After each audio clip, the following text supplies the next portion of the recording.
about a month or so ago, a little over a month ago at the monthly meeting, just to kind of introduce the subject. This basically came up because people were asking about laser branding from the few of us that were already doing it, and how expensive is it, how complicated is it, how easy is it to get into. And so we thought maybe we would, to make it easier for people, we would do some presentations and some demos and offer to help people get started, and maybe even end up with some kind of a user group where we can have discussions and feedback, and people can give us their ideas. So I'll start out with a little slide presentation. It's kind of some background stuff. Then I'm going to ask Mark and Dawn, maybe Dawn and Mark, I guess in that order we decided, to do demos of 2 of the 3. Good chili switch. Cooked perfection. And then we'll do a Q&A and jump into the user group discussion. So just for some sort of theoretical background, there's a couple different kinds of lasers that get used in woodworking. One is CO2 lasers, and that's what you see kind of on the production level, and that's what a number of us have learned on. That's what I learned on at a makerspace.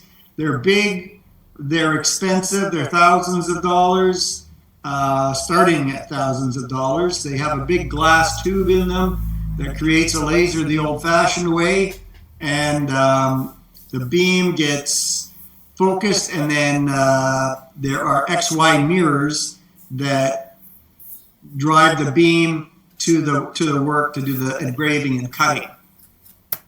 There are fiber lasers, which are a little bit newer on the market, at least new to my observation, and maybe they're around longer than I realized. And they're typically used for marking and metals and a few things like that, although they're also sometimes seen in wood, less commonly because the wavelength is different, and so they don't tend to do as well in wood. Diode lasers, what we're talking about, basically the laser energy comes out of an LED and is focused. It's easy to hang one of these on a little XY and move it around, or in some cases direct the beam through other ways like galvanometric, which I believe is what the laser pecker is doing. Some newer units as well are starting to combine infrared with the same wavelength of laser that we're using in the diode lasers to give it a bit more power and to broaden the applicable materials. Right up top, we want to talk about some key safety considerations. Most of these lasers always come with some kind of laser safety goggles. These lasers you can see, and you can see the laser beam to some extent, but they've filtered out enough of it to make it less dangerous. The green ones seem to be common. I managed to buy a red one that had a higher level of suppression of the filtering of the laser energy, but the green ones are probably adequate. The light that comes out is dangerous to your eyes. Think of it kind of like a welder, and usually make sure not to be looking at the beam. I'll go away into the shop and let it work and just not be looking at it. Whoops. Right here. My computer took off on its own here. Ventilation and fumes. Generally, an open door, open window is adequate. Don said he uses his dust collection to draw the air away. If you have an externally vented dust extraction, that's great. That works well. Lasers are providing energy. They can start a fire. You're burning your marks in the wood. One other little hazard that I've heard of is that somebody was at a makerspace, was cutting wood on a saw stop that had been previously cut and engraved by lasers, and it was sufficiently conductive that it triggered the saw stop. So I don't have a saw stop, but if you do, that's something to keep in mind. One of the things we'll always Tim, just to jump in, I Sure. recently researched. There was a couple other makerspace websites that have that in their directions, and maybe it's more for CO2 lasers. You get a higher carbon content on it, but yeah, it was noted in a few other makerspace documents about that being a factor for saw stops. Yeah, cool. Materials, we're talking primarily about wood. You can do other things. People engrave onto leather. I did some on felt for one of my wife's craft projects. There are other things that work, but certain plastics, if you cut them, will outgas dangerously. So know what it is that you're cutting and burning, engraving, and before you start, make sure it's something that's suitable. So what we're talking about primarily is low-cost diode engravers. They've gotten cheap, they've gotten better. I got my first one 6 years ago, and I got one of these cheap little ones. I paid 150 bucks for something that's better than what I paid 150 bucks for 6 years ago, significantly better. And so it's really at the point where the software and the hardware makes it easy to use. There's a little bit of a learning curve, depending which one you get, more or less, but it's not too complicated. It's far easier than something like a CNC router.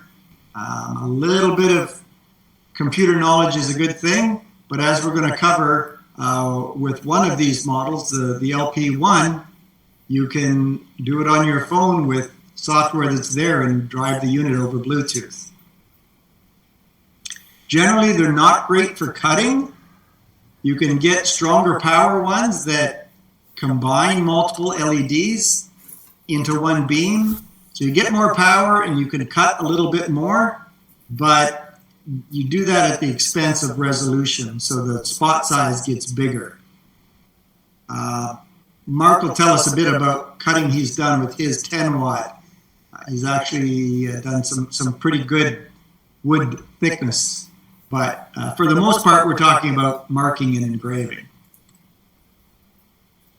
So I mentioned the multiple diode optics. If you combine multiple laser diodes, you can get more power going through, but the spot size does get bigger, and it's usually a bit rectangular because you're focusing in from a couple different sources. The first unit I got had adjustable focus, has some advantages, but it was a pain in the butt.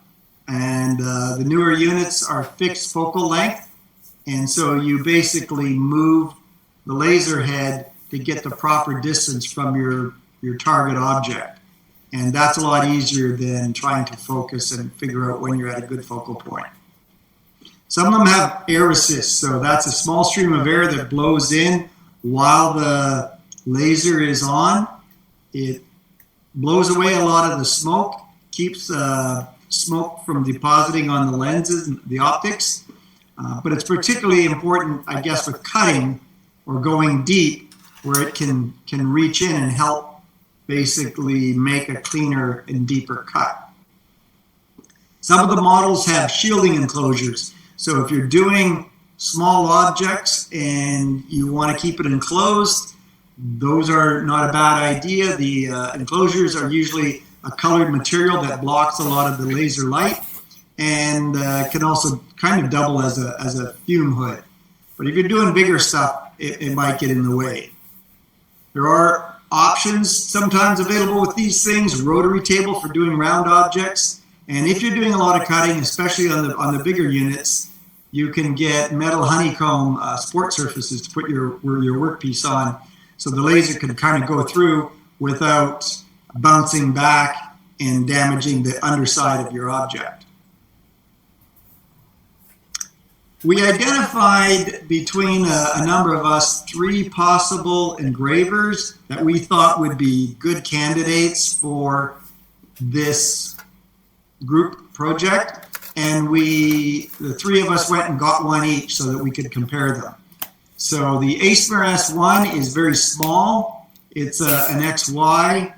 It's 130 millimeters square is the target area, so that's basically 5 inches. And there's 2.5, 3.5, and 6 watt. I got a 3.5 watt.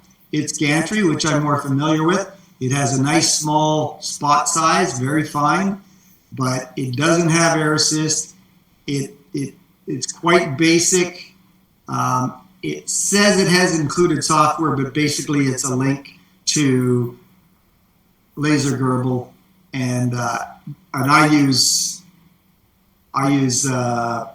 Lightburn, which is common software for lasers. And I paid about $150 for this online. Mark will demonstrate the Creality. It's a 10 watt unit, much larger, and the spot size is only slightly larger. It does have air assist, and you can actually buy a rotary for it. It includes some software that's almost as good as Lightburn. So for approximately $280, the prices vary on these from time to time. You can kind of have the full deal. And then the Laser Pecker is a smaller unit. It's low power, 0.6, and it has an area of 100 millimeters square. It uses, I believe, a galvanometric motion, and it's really a cool unit, simple to use, software on the phone, controlled by Bluetooth.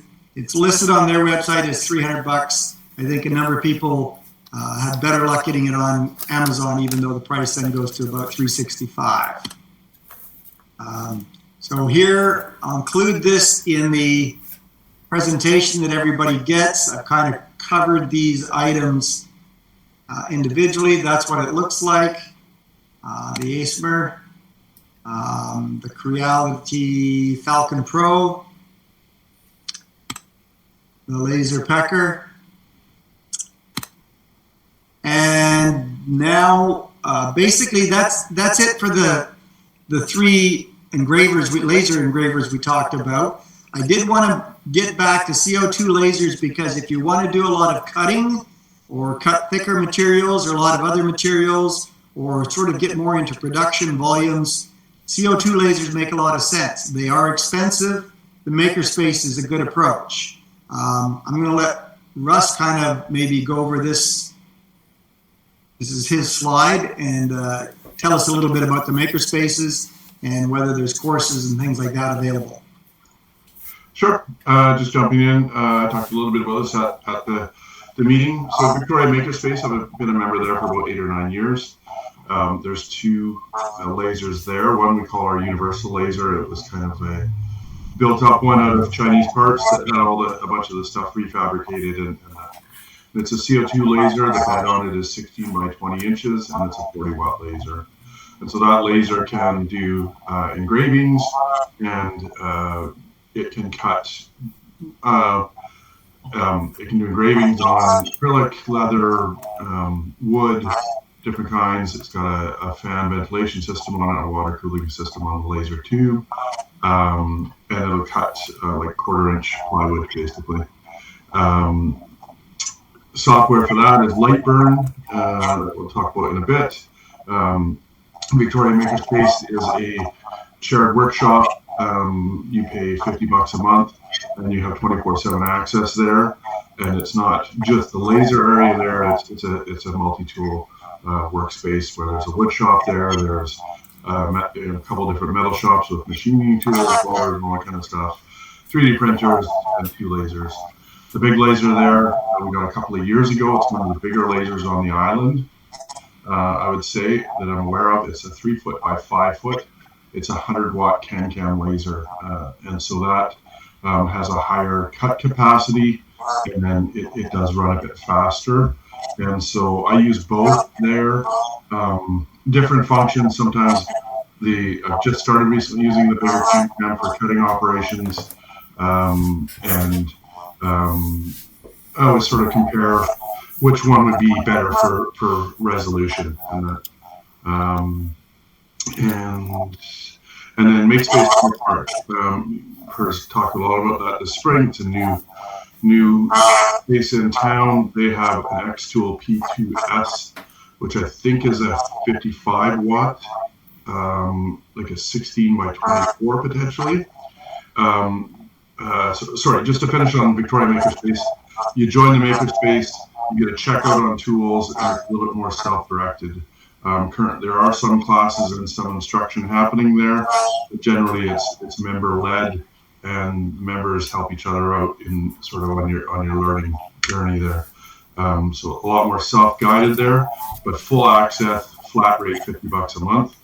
Makespace North Park is set up on a bit of a different model. They have one section called the Fab Lab, and that's where I think where their laser resides, and they have different courses and different workshops available there. You can be a member of the Fab Lab on a monthly membership and get 2 hours of laser time a month there. And then there are other workshops where there is some experienced instructors there that can teach you specific things about laser cutting and marking and that. But yeah, both websites are there for information. Thanks, Russ. Yeah, I just wanted to highlight those, particularly the ability to take some classes, because I know for myself, when I started with CO2 lasers probably 8 or 10 years ago, maybe even a little bit more, it was very useful to me to have a little bit of classwork to learn how to use light burn and CO2 lasers, a little bit more complicated setup, etc. And so when I transitioned from that to the laser diodes, it was pretty straightforward. And that's one of the reasons why I really wanted Mark and Dawn's input on this. Really happy that they agreed to get involved, because they're kind of coming into it a little bit more new. So I think their experience might be quite useful and valuable to those of you who are considering this and don't have experience with it. Just talk a little bit about software, because that's one thing that scares a lot of people. You basically can use a number of different kinds of software. There is a free software, Laser Gerbil, free software available that pretty much works on almost all of these kinds of lasers. It's simplistic, and it doesn't really do the graphics work. So if you have other graphics programs that you're used to working with, that's good. And you can create stuff elsewhere and then bring it in. And it's a little bit more clunky. You can set it up to do a type of run, like what we would call a layer, one layer, so one level of speed and power, and break your project into multiple files that way. If you're using something like Lightburn or the Creality software, which is somewhat similar, then you can create different layers. And what we mean by layers isn't thicknesses, but basically groups of objects that you have the same settings for. So you might have one area that you're doing a shallow engrave or a light mark, something you're doing much darker, and something that you're potentially even cutting out. So basically what we've found, these little lasers, the ASMR, I've been able to just barely cut a 5mm Baltic birch. I think it would be much more comfortable with 3. The Falcon does some more, and Mark will talk about that. And the laser pecker isn't really set up for cutting, it's really about imaging.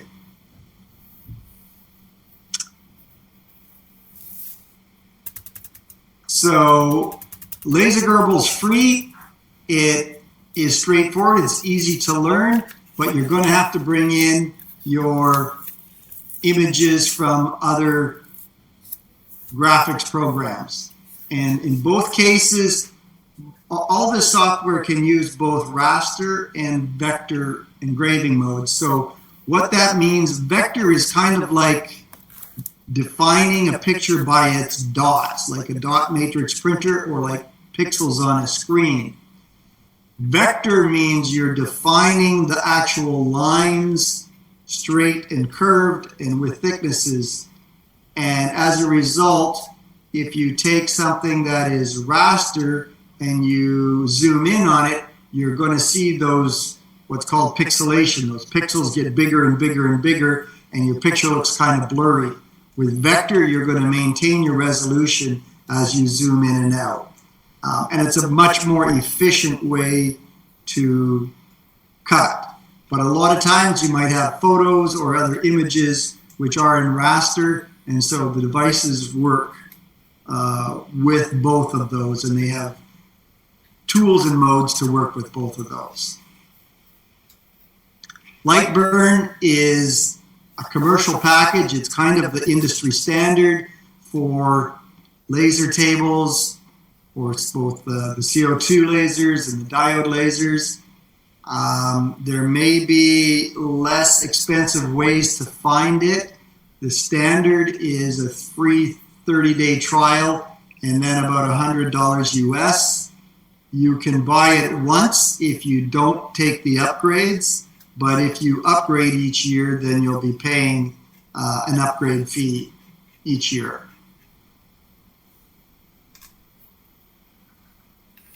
So that's basically the presentation that I have. I just wanted to suggest maybe the idea of a user group.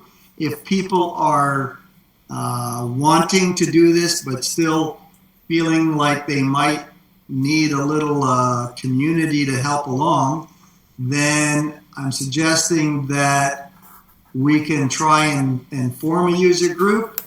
And we can find a communications platform, whether that's just a group email or we use something else like a discussion group, an old bulletin board, a Facebook group, whatever, to communicate within the group.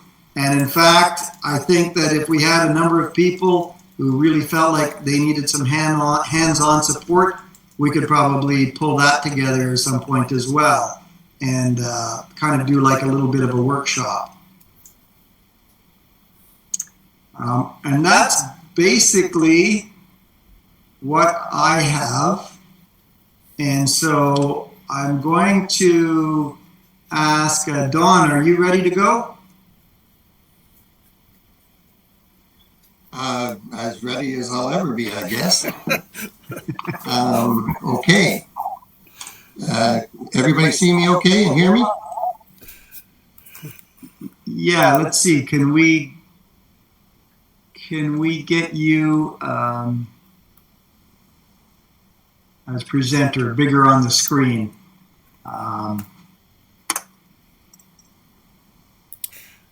I think when you stop talking, Tim. Let's see here. What can I do? I think when you stopped talking, Tim, and then Don started talking, he went big on my screen. Okay. So does that do anything? You're as large as life now, Don. Oh, not really. Oh, that's scary. Okay. Shall I then go ahead, Tim? Yes, all you. Okay. Okay, well, we'll start out, let's see. I'm going to need to turn this around so you guys can see. Okay, so there's a picture of the LP1 that I have, and it's pretty basic. So I'm going to bring in my phone here. And so you can see the little blue light flashing on the laser pecker, and that means that I powered it up. And so now I'm going to connect the machine, and I want to get this around here now. Can you guys see this? Let me see if I can, yeah, there we go. Yeah, you can see it. How's that? Okay. Right now, below the LP1, it says disconnected. I'm just going to tap on that, and there it's connected now. Okay. So what I thought I would do is just get you through the process of what I generally do. What you can see on the base of the laser pecker there is just a piece of MDF that I mocked up to simulate the bottom of a bowl, which is generally what I'm going to put it on. There's a little piece of cardboard in there because I practice on that, and I don't have to change my settings for focusing. So now that's about 2¼ inches in diameter, and so we'll go ahead, and I think what I'll do is I'll just go through making up a little bit of a logo that I would put on the bottom of a bowl. And so will just come over here and create, and that brings up a little screen here that things are going to come in on. Now, what I usually do with this is I'll make a shape, and I'll make an ellipse, which is basically a circle, and so then I want to size that, and for this I'm going to use, the default's at 50 millimeters. I'm going to set it at 60, and then I'm going to come back here and I'm going to center it so that puts it in the center of in the screen. Now I'm going to go and I'm going to bring in an image, and I'm going to bring an image in from a file, and I'm going to pick one of these trees that I've got here, and just because it's handy, I'm going to do this one, and that brings that tree in. Now this is a SVG file, scalable vector graphic, and I'm just going to come across here, and I'm going to change the size because I need some room around it, so I'm going to make that 30, and it will automatically drop that down, and then I'm going to center that, and there you go. So now I'm going to bring in some text, and I'm going to let's call it and we've got oak today. Okay, and I maybe give it a couple of spaces, and then July. And this is what I generally do on the bottoms of the bowls, is put in the approximate date and the year. So we'll change over 2026, and OK, and enter. And OK, that comes in, and it comes in at a default text style and a default size. So I'll come over here, and I usually change this. The laser pecker has a series of different, a whole bunch of texts that you can use. I'm going to use Rockwell Bold Italic for this, and highlight that, and then I'll come over here, and there's a height here, and I'm going to set that at, what did I make that?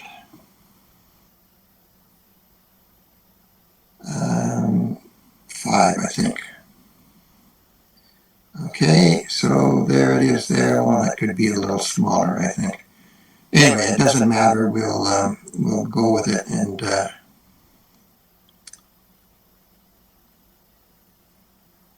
make it 4. Okay, now what I want to do is I want that to curve around. I could put that circle in there because that gives me the approximate size of the inside diameter of the bottom of that bowl. So now I'm going to come in here and hit the curve, and I want to bring this up to approximately 20, I think I figured 5 on that, and then you can go here and you can select this to scale it down a little bit, and okay, And so there it has curved it, and now I can move it up into place, and I can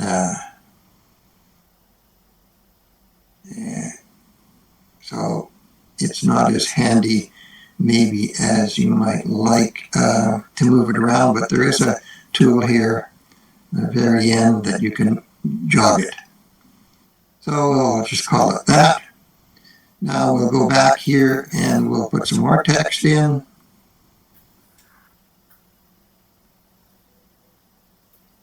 And I'm going to put my name in. For some reason I want to stick a period in there every once in a while. Okay. And again, we'll go to the fonts, and I usually do this in this Snell round hand black. And again, we'll size it down. We'll do that in bold. And now some of this stuff you guys are going to, it's going to take a while to get familiar with some of it, but I think we'll go a little smaller than that. Okay, and then we'll come back here and we'll go curve, and it can go the curve in the opposite direction. And I want that at about 27. You tap on that, and then you can size this up one at a time. Okay. So there we are. We'll bring that down into place. And when I look at that now, I think, that's a little big. So we'll come back here and we'll take this to 7. Okay. And of course, what that will do is it will kind of change the curve. It's not bad.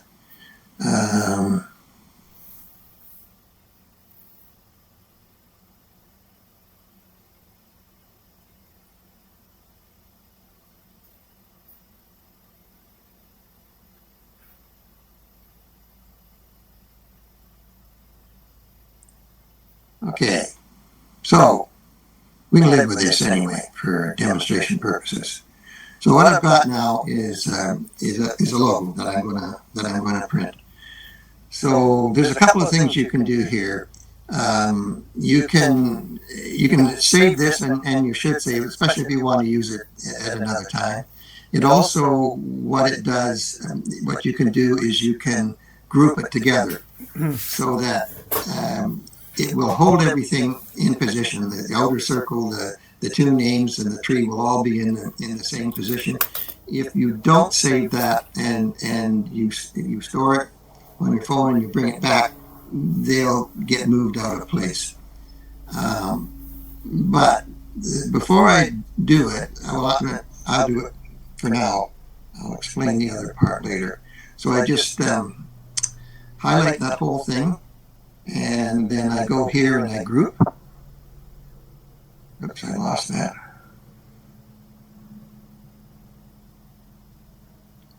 Edit.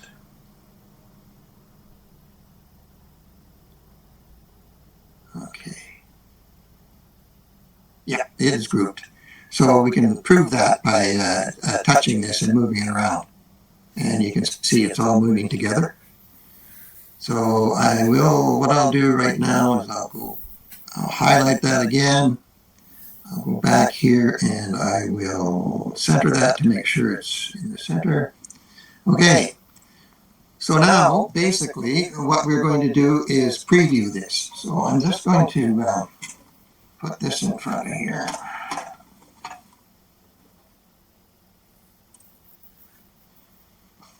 Okay, so when you preview this, it will ask you quite a few things here. It's very good about this. Wants to make sure that you've got got your shielding in place or your glasses on, and so then it gives me a preview. And can you guys see that? Yeah, there's a square on the workpiece. Now, basically, that circle is going to be out touching on those the center of each side. So that's about where I want it. The other option you have, and what I usually do while I've got the bowl in the lathe, is I mark the center of it, just with a little pencil mark, which you're probably going to burn out anyway, so you never see it. But there is this option to see a center point, and when you do that, then you can actually center this. I don't know if you guys can see that center point or not. It's not as strong as the square, but it's got it on there now. So you can center it there, and then the next thing you do is next, and you send the file. So now it's making this file, and it's doing it in layers. It's probably got a layer for the circle. It's got a layer for the species and my name and the tree. So it's sending all of that information by Bluetooth to the laser pecker. So one of the things that you have to do is you can use the design program a little bit just on its own, but unless you have it connected to the machine, to the laser pecker itself, it won't do certain things, and it won't do things like it's doing now, and it won't seem to capture. You can't group things together, all that sort of stuff. It connects up so easy; it's not an issue. So now this is my options here for what I'm burning on. I've got it on a basswood plank now, which is the only wood that they have. There's bamboo strip, there's cork, there's felt, there's you select whatever you want, and I will select that. It gives me a power level of 90%. I tend to go to 100 on this because otherwise I'm burning it more than once. There is a couple of layers here. There's the fill and there's the line if it's available. And the line here is set at 90 as well, so we'll run that to 100 and for this. Okay. So now it's just a matter of start. So I'm going to start this, and it will ask me, it's asking me to confirm that the focal length is right. The focal length is done with this ruler that they send along with you. Basically it's 20 centimeters, 200 millimeters, 8 inches. You take your pick. They're all going to come out about the same. So you just set that up to that. And now you go, okay. And now it's make sure you've got your eye protection on. And okay, so here we go. So now this, you can see we're making smoke, and it is going to take approximately 5 minutes to do this. So I don't know what you'd like to do, Tim. Do you want to sit and watch this, or do you want to? I can show you a little bit how it's going to turn out because I did one earlier. So there it is. There basically. I think it's good to see it running. I'm wondering if this is a time for a few questions, if anyone has questions at this point. Sure.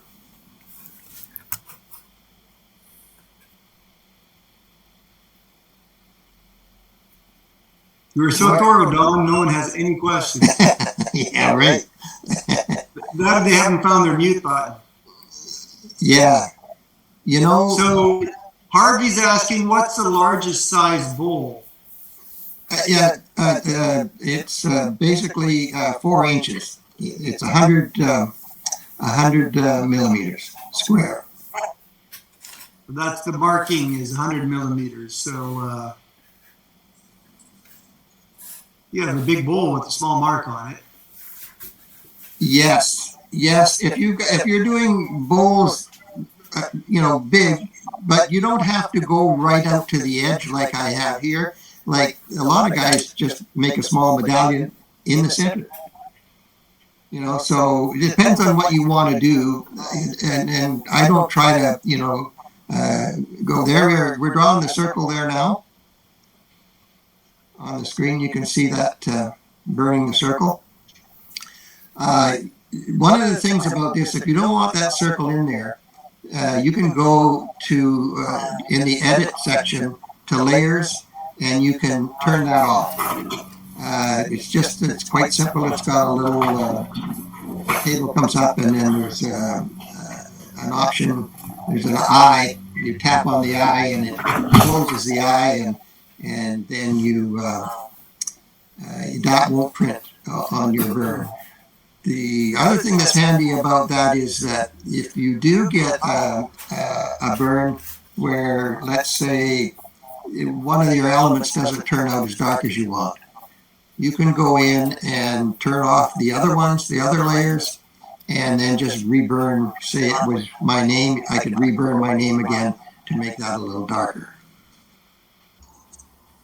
One thing about adding that circle and having that as part of your group is that, as Don said, this is a scalable graphic. So if you have a small bowl and you have this as your saved brand, basically, that outside circle tells you how big it's going to be. So if you have a 4-inch bowl and you want a 1.5-inch medallion in the middle, you can take this.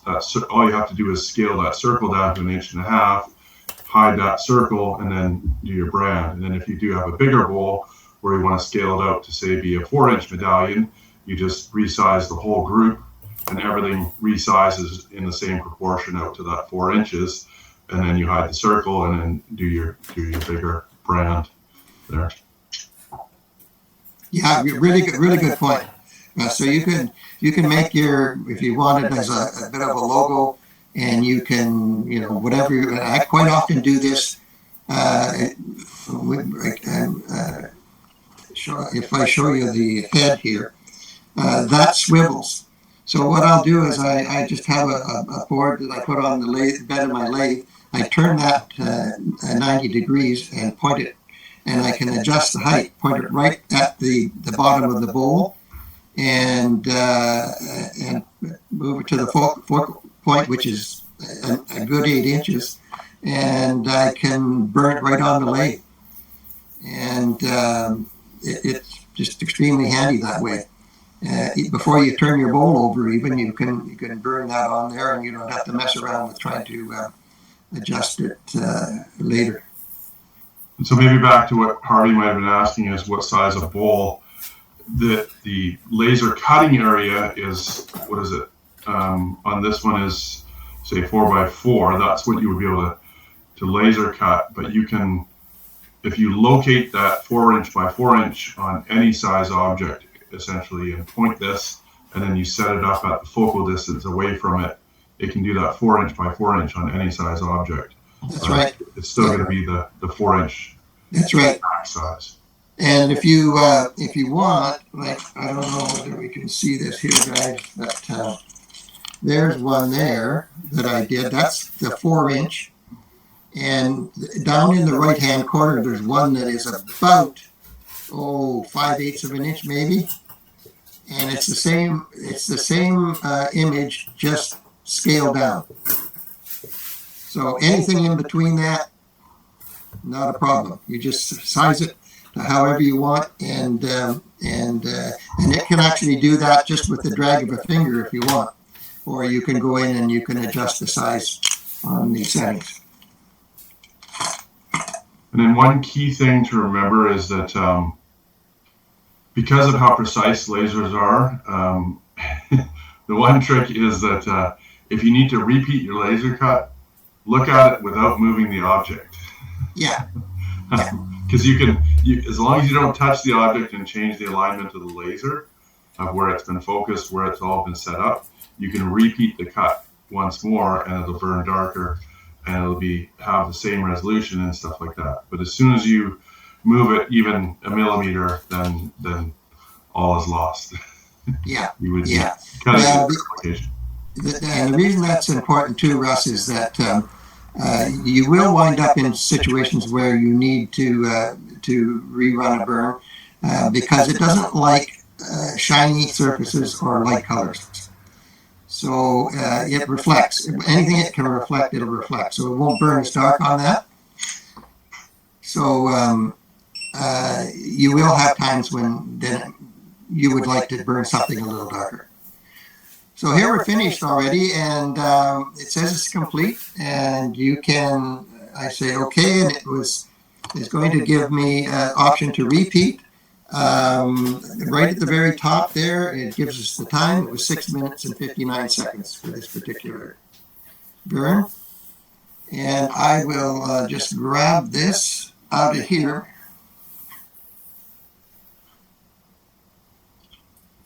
Don, Brian McLaurin, one question. Yep. Does this produce enough smoke to trigger a smoke alarm in the room that you're in? No. No, it does not. Okay. I usually have on either a fan or some ventilation, but with this particular unit anyway, it just doesn't create that much smoke. And I haven't got it on now because of the background noise for the demonstration. Okay. So no, it doesn't, create an awful lot of smoke at all. Okay, so that's pretty much it. I don't know what else I can tell you unless there's some questions.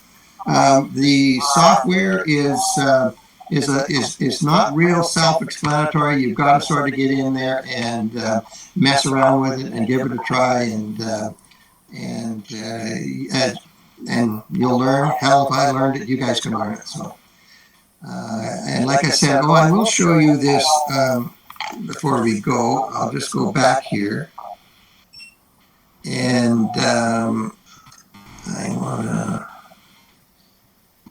come down here and show you the layers.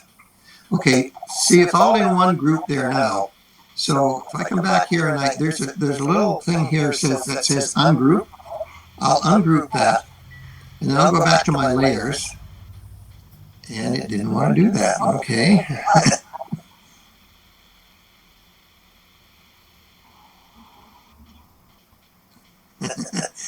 Oh, I'm still grouped. Oh, there we go. Okay.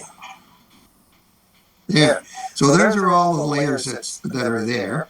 That's my name at the top, and then the species, and then we go down here, and at the bottom is the eclipse. Say I wanted to take the circle rather, I want to take that off. I just hit that, and it shows the little eye is closed. I go back here, and there you go there. You can just burn that. So the other thing about that is too, say if I had one thing, say it was my name that needed to be burned, I could turn all the other layers off and then just reburn the name on its own. So, okay. I will sign off here and let somebody else have a go.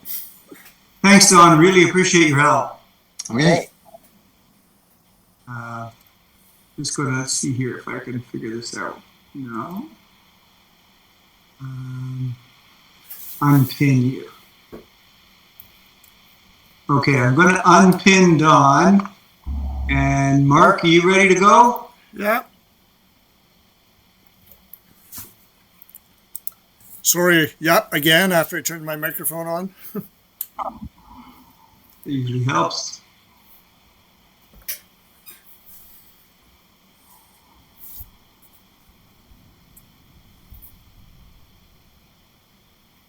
And I'm going to pin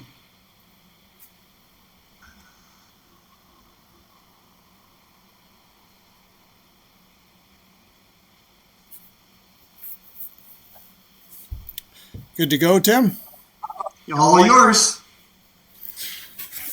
So I bought the bigger unit. I thought, there's a lot of potential for doing, eventually I want to get back to flat work also and do various things. So there's the air pump that comes with it. So as Tim was saying, it basically comes all the way back in a tube, and it's blowing pretty much right at the nozzle.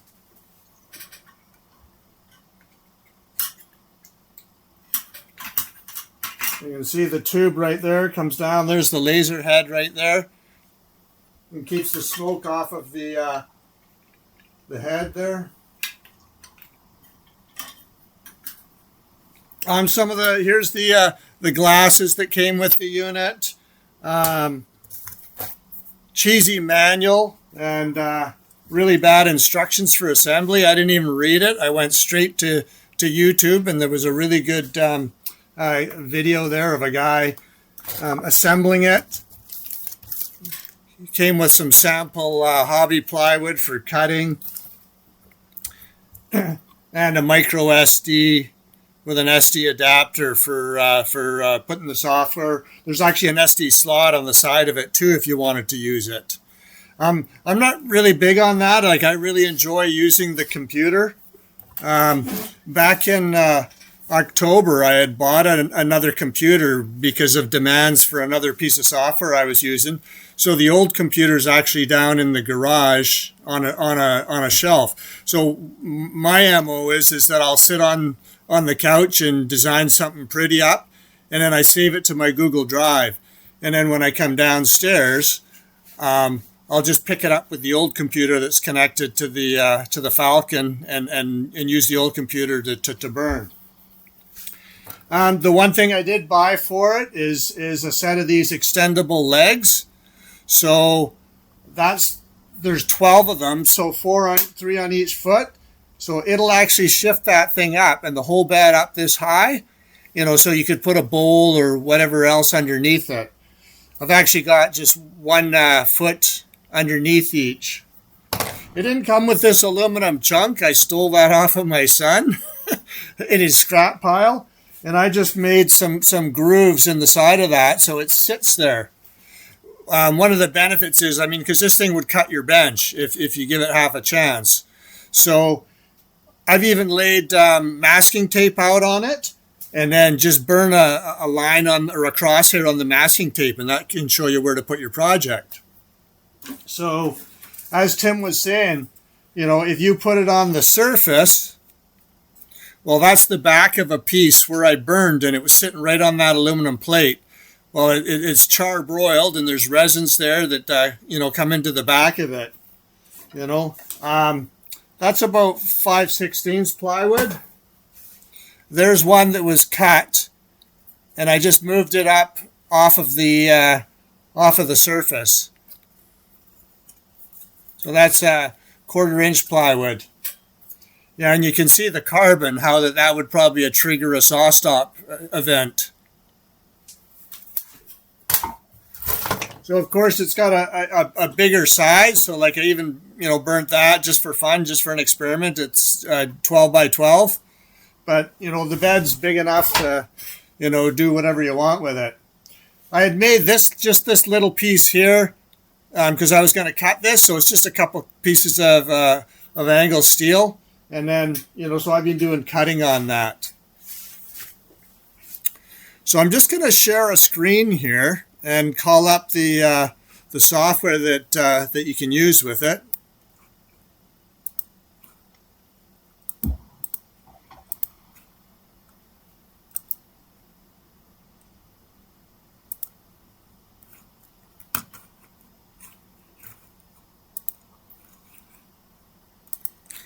Wrong software. So can you guys see this okay? Yep, looks good. So when you open up the Falcon Design Space, it automatically defaults to this website here. So there's all sorts of projects here that you can grab and use. You'd come up here and click on Workspace, and we're into a light burn looking type of layout. So for the little design I'm going to do, I know I'm going to have 3 layers, so I'll just add 3 layers. And sort of similar to Dawn's, I can pick some shapes, and I'll pick a circle. And I don't know why they make the ellipse the default. So to draw a perfect circle, you have to hold down the Shift key and drag. So I measured this chunk of wood that's sitting over on the laser about 100 millimeters. So I'm gonna make it about 80. So I could come in here and just type in 80. One of the things I like about this software is it actually lights up the crosshairs here, and I can put it smack on the center. So if I had a piece of tape on the center of that plate, I could actually burn a crosshair on it. I'm just going to roll my mouse here and bring the image into focus. And this next image is one that I just found it on the internet. It was like a low quality JPEG or a PNG file or something, and I used a little program called Inkscape and turned it into a vector. It was just something fun for a demo purposes.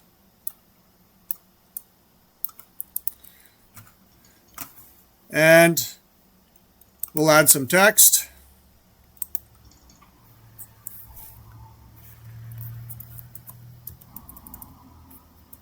I don't know, does anybody ever build anything with dogwood? It's sort of a pun. Picking the font in Design Space or Falcon Design Space is a little tedious. You have to do it every time you type some new text. But at least I can go my favorite Comic Sans, so I'll select it. And it's a bit big, so I can drag it or I can shrink it with this thing here.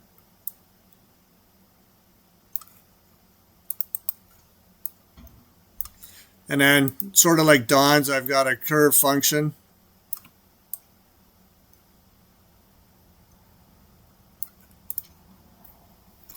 And I want some more text.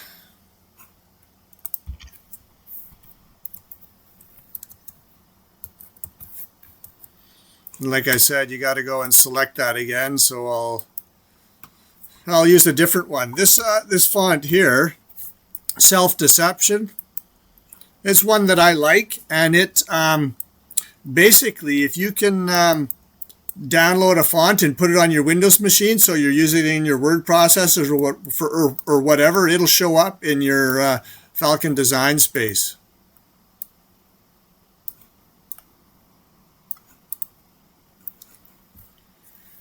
Okay, so from here, I'm going to say, well, the first thing we're going to engrave is the text. So I'm going to right-click it and go Move to, and it'll go to Layer 1. Layer 1, okay.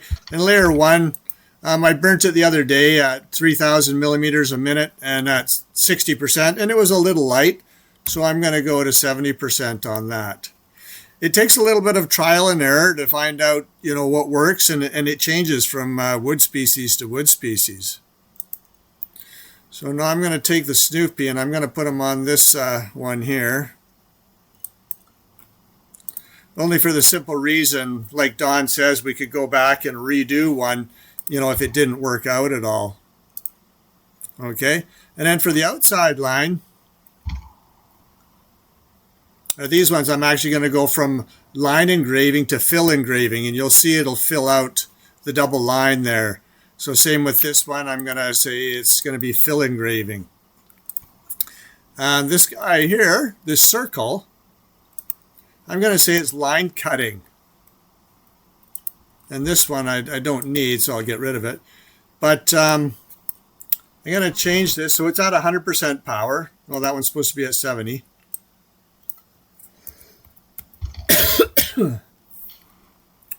And this one, I'm going to slow it right down. We're cutting through about 3mm plywood. So something like that would do.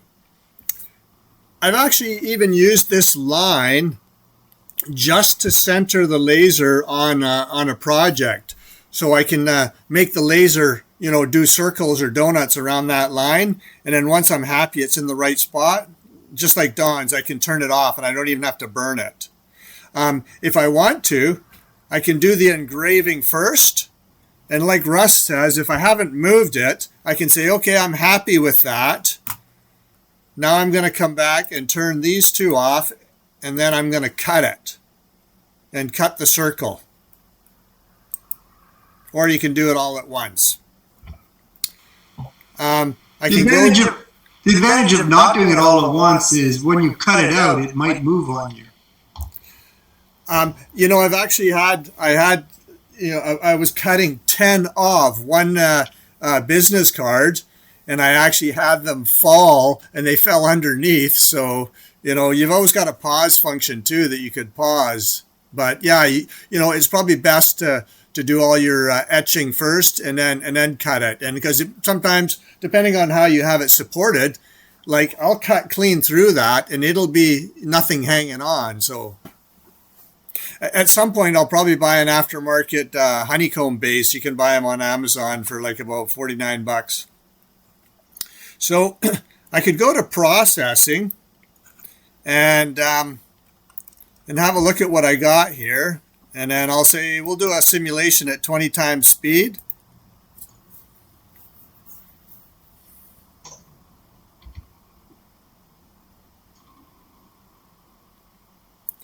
And that's what we're going to end up with. So I'm going to close that. This frame here, I can do a single pass or a loop pass in a circle or a rectangle. And that's the laser head actually moving. I like this loop pass. It keeps going, doing donuts in circle. And then I'll shift the wood around so that I know it's right in the center where I want it to be. The laser's on at 1%, so I will see a tiny line going around it. So that's basically to set where the laser's going to start working. This could actually get moved, as some of the guys said, so I can grab this and the whole thing can move. So I could move it to another area on the bed. And like Russ said, this is a scalable file. So if I had a bigger project, I could say, well, I'm going to make this, 150 millimeters.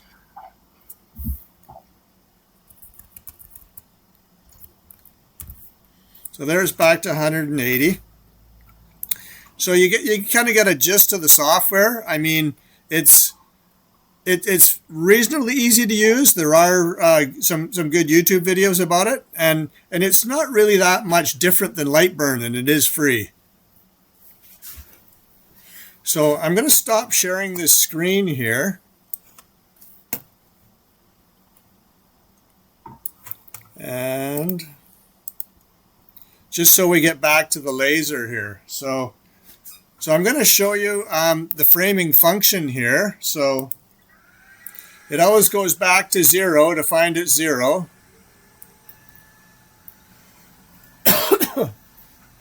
So I'm going to come over here.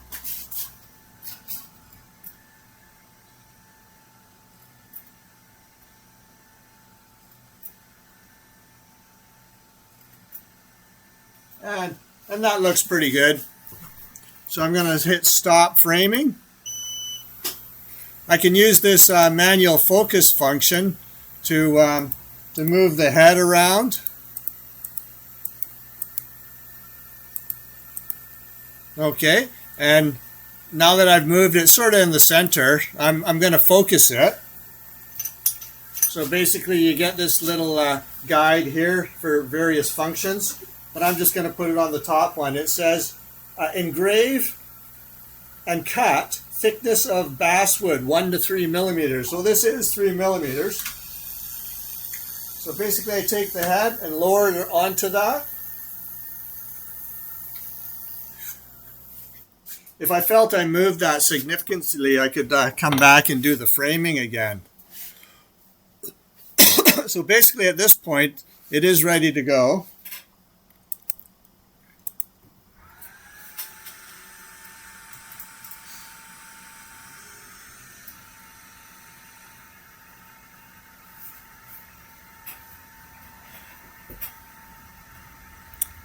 So away she goes. It said that was 9 minutes. It would have been about 3.5 if I didn't do the slow cut around the circle.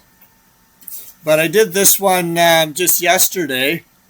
So, 3 millimeter.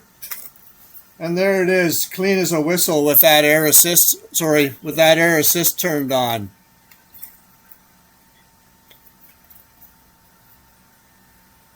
So just regarding the focus, what's happening there is it's a little more prevalent on bigger lasers. On the bigger lasers, the tube is actually in behind the machine and it gets projected in it by mirrors, and there's an alignment.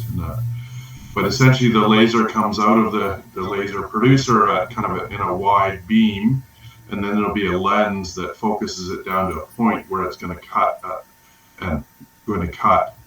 And that focus block you had is, say, each step on that is probably, say, about a millimeter difference. And what that's doing is that point where the laser focuses is either on the surface of the wood for an engrave, or you're dropping that focal point down another millimeter into the wood. And then maybe for a thicker material, you want that focus point to be closer to the middle of the thicker material. And so where that laser is focusing is where it's doing its maximum cutting power. And that's where you get, that's why you get a difference between an engraving operation and a cutting operation. Yeah. I've actually even turned off the cutting function or the cutting layer, and I'll use the top one, which says engraving, and I'll engrave the item first, and then once it's finished that, I'll refocus it. It says cutting thickness of greater than 6 millimeters. So like I've cut up to 8 millimeters with this, but I will stop after engraving and then readjust the focus down so it will go deeper in the wood. And that's where your different layers come into play of the different operations, because if you do your engraving and your cutting in one pass, then there's a bit of a compromise on the performance. You might not get as good an engrave, or you might not, if you got it at the engraving depth, it won't cut quite as well, because it's not, the focus point is higher. Mark, where is your air assist? So it's this unit here. So that's the it's a pump, an air pump, and it basically comes along this hose, and you'll see this rubber hose. Okay. And it's got a little nozzle that's right there down in the head there. Good. Yeah. Okay. There's also, like, manually, there's an adjustment for how much air you want to flow right here. Supposedly in light burn, you can control, how much air you want, like 50%, 100% or whatever. I haven't found it yet, but so.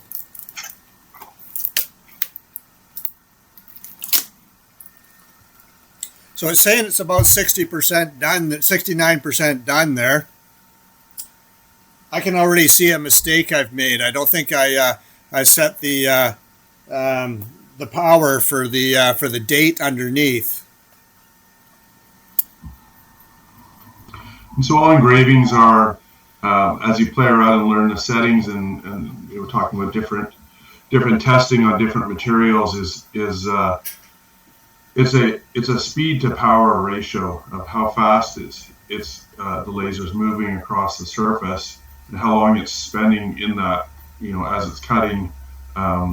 So a slower pass back and forth is going to spend more time in one location. It's almost just like cutting with a router.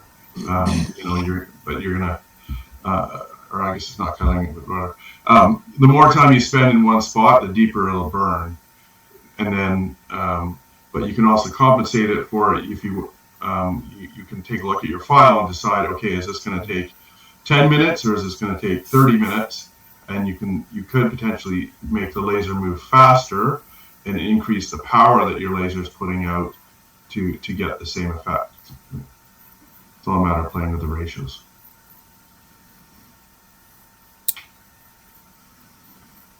At a later date, we could always do a little demo on the different softwares. Like I like this one, Inkscape, where you can take JPEGs, which can be very pixelated, and then just turn them into a vector diagram, and then it's going to cut or burn, faster and look a lot better. You can actually do that. You can actually do that in Lightburn as well. Yeah, you can image trace in Lightburn, and So here we go. We got the 100% power on now, and if I got so this is where you saw it engraving. It's moving fairly quick, just doing a light burn. Now for a cutting operation, it's going to move slower. So the difference in speed settings that I use with Lightburn is that you have your laser power, which is a percentage of the wattage, setting on your laser tube, and then usually it's measured in millimeters per second of how fast the laser head's moving. Yeah, I think it's millimeters per minute. So the first I think I was printing the text at 3,000 millimeters per minute, and this is 150 millimeters per minute. Yeah, my setting is Lightburn. It's like I say, it's a ratio, just for comparison. It is, I think Lightburn, it is millimeters per second. So when I'm engraving, I'm in anywhere from 150 to 250 millimeters per second. That's how fast it's moving. And then for my cutting operations, I'm moving at 10 millimeters per second. And, So. Those units are an option in Lightburn. You can pick what you're more comfortable with. Yeah. Like Russ, I came from CO2, so I change everything to millimeters per second because that I'm more familiar with. And but that's, I think with the little diode lasers, they often sort of default to millimeters per minute to make it look like a better number. Yeah.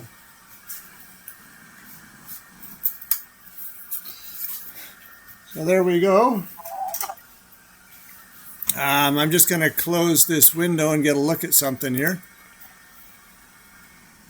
Yeah, so this was 70%. This was 40%. Sorry, the bottom date was 40% and the top lettering was 70%. So, yeah, I mean, maybe I'd like to think if I wasn't presenting, I would have scrutinized that a little closer. But anyways, you see how it cuts it nice and clean? So Mark, how are you going to fix the bottom of your bowl? Well, I wouldn't be cutting my bowl, and I wouldn't have moved it, and I could always consult experts like Tim. I mean, he usually gets it right the first time. Yeah. Right. So Mark, that was all done in one pass, for everything? It was one pass, yeah. Pretty impressive. Yeah. If I was to go to, something like this, like a 1/4-inch plywood, I did that in 2 passes, 100% power. Okay. Sometimes I even like I made a bunch of these for my shooting club, a bunch of medallions, and it's like 5/16 cherry. I just used that outer line. I just burnt it lightly, and I used it as a bandsaw mark, and then I just ran it on the disc sander to sand it down to the mark. So I used it as almost like the equivalent of a pencil mark, really. That's a good thing to note too. That I guess you've got a smaller cut area, but on the bigger laser, yes, I will. If I'm cutting things, smaller things like trophies or coasters, you could do them in a large batch and not cut your wood to final material, which is a handy thing to do because in terms of aligning it, if you were to cut out all your coasters ahead of time, and on small things like that, if you mess up your alignment by a millimeter or two, because it's something small in hand, you'll notice that. Whereas if you save the cutting for afterwards and just draw your circle with the laser and cut it out manually, you've got a better chance of your design being centered on whatever you engrave. Yeah. So this one I would say probably makes, I would think it would have enough smoke to set off a smoke detector. I've had a cheap range hood filter, and so I usually have the garage door open a little bit on my left, and on my right I open up the side door, and then I've got a fan mounted that I plug in, and then it just blows across the top, and you can see the smoke all going out the front of the garage door. So, any other questions, folks? Tim, if you want, I can show a couple of photos of the Makerspace laser and a couple of the projects, and then even a quick look at Lightburn if you want to see that. If you let me screen share.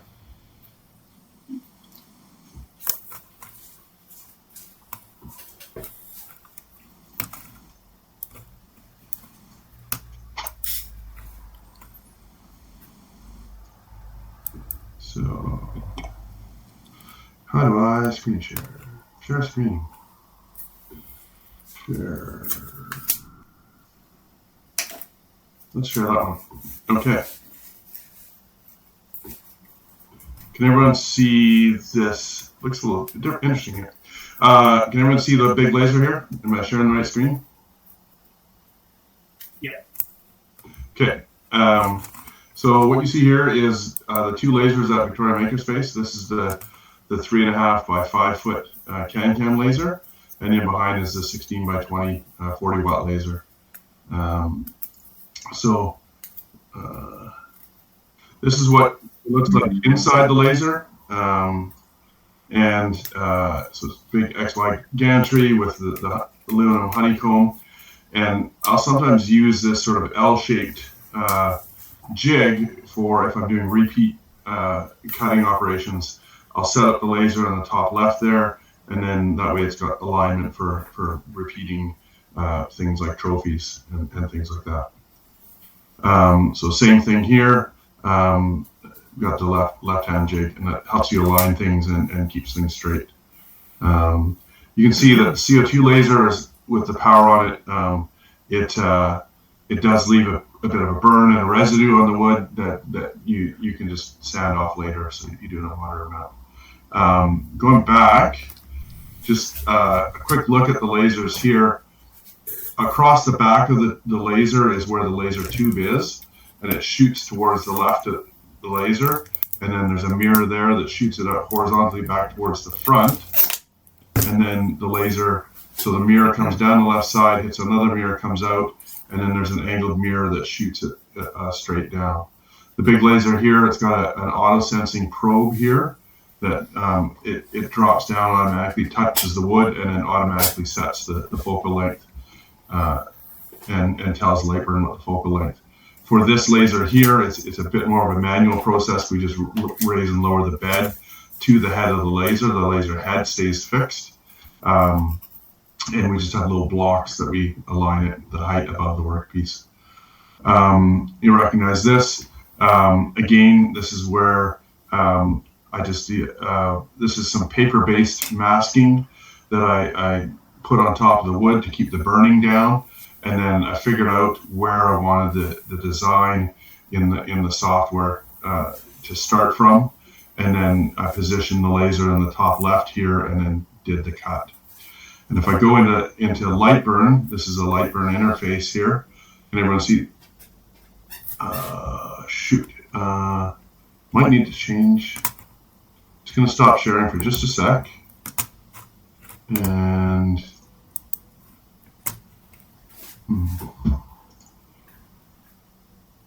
okay. Now you can see this is the Lightburn software. Can everyone see that? And so this is a bitmap image, and you can see that it's got white space around it. And so I just position the laser on the top left here, and then it will go through and do this engraving. And what that looks like is on a preview here, is if I hit play, it's going to start, and this is a simulation of the laser. cutting it at 40 times speed. And so this gives me an estimate that engraving that I did took 20 minutes to do. And so you see the laser moving back and forth, and it just goes side to side with a bitmap image and engraves it. And then here's my settings, and so this is a kind of quick look at what the Lightburn software looks like. And then once that turned out, I just peeled that masking off, and it looked all nice. And this is 6mm Baltic birch. Did an engraving on, and same thing, engraving, and then did a perimeter cut on it. And that's how it turned out after a quick sand. Once you saw the birdhouse I brought to the June AGM, this is how I cut it out on the laser. And I was going to see if that looks like in Lightburn is you just get the file, bought the file off Etsy, and just moved the pieces around so it fit, and this is what it looks like in Lightburn. And these are the cut operations for it. And that's how it turned out once I put all the pieces together. Recently, there's also online tools that can generate laser files for you. I'm building a cabinet for my son, and building some drawers. And so in Lightburn, you can go to a website and you can tell it how big of a drawer you want and all the features, and boom, outputs the file. Bring that into Lightburn, and this is what a vector file looks like. And the difference in the operation is that the laser just follows the perimeter and cuts it out just like this, and cuts out my pieces. So I'm using laser cutting to cut out all these drawer pieces because I've got 16 small drawers to build. And so once they're cut out like this, then I can just put them together with the box joints and have drawers. So, but that's mainly it. I won't go too much more into depth on CO2, but that's kind of what the big lasers are like.